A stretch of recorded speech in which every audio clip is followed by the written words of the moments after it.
చీరాలలో స్వచ్ఛాంధ్ర స్వర్ణాంధ్ర కార్యక్రమంపై అవగాహన ర్యాలీ జరిగింది. చీరాల 1 టౌన్ పోలీస్ స్టేషన్ నుండి సిఐ సుబ్బారావు ఆధ్వర్యంలో ప్రారంభమైన ఈ ర్యాలీ పట్టణ వీధుల్లో కొనసాగింది. ఈ ర్యాలీకి ముఖ్య అతిథిగా విచ్చేసిన డీఎస్పీ ప్రారంభించేశారు.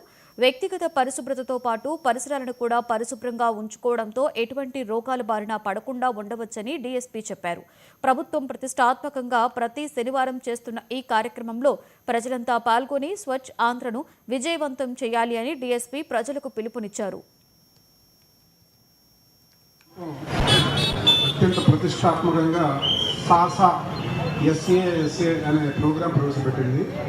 సాసా అంటే స్వర్ణాంధ్ర స్వచ్ఛాంధ్ర.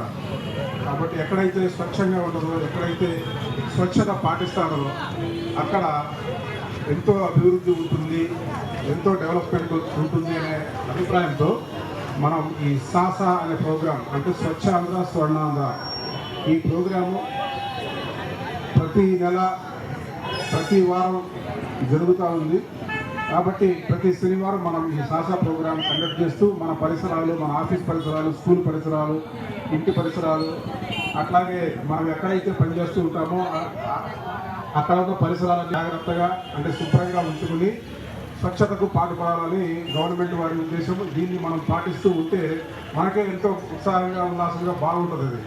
కాబట్టి అందరూ కూడా విద్యార్థులంతా కూడా తమ స్కూల్స్లో కానీ ఇంటిలో కానీ తర్వాత తమ ఆడుకునే ప్రదేశాల్లో గ్రౌండ్స్లో ఈ స్వచ్ఛత అనేది స్వచ్ఛాంధ్ర స్వచ్ఛ స్వర్ణాంధ్ర అనే ఈ నినాదాన్ని మీరు ఇంకా భవిష్యత్తులోకి తీసుకువెళ్ళాలి. అట్లాగే ఈరోజు స్పెషల్ ఏంటంటే ప్లాస్టిక్ వాడకం గురించి నిషేధం. ప్లాస్టిక్ అనేది మన సిఏ గారు చెప్పినట్టు పెనుభూతంగా తయారైపోయింది. గతంలో ప్లాస్టిక్ వాడకం మానేసి సింగిల్ యూజ్ ప్లాస్టిక్ కవర్స్ కానీ ప్లాస్టిక్ బ్యాగ్స్ కానీ వాడేవాళ్ళు. రాష్ట్ర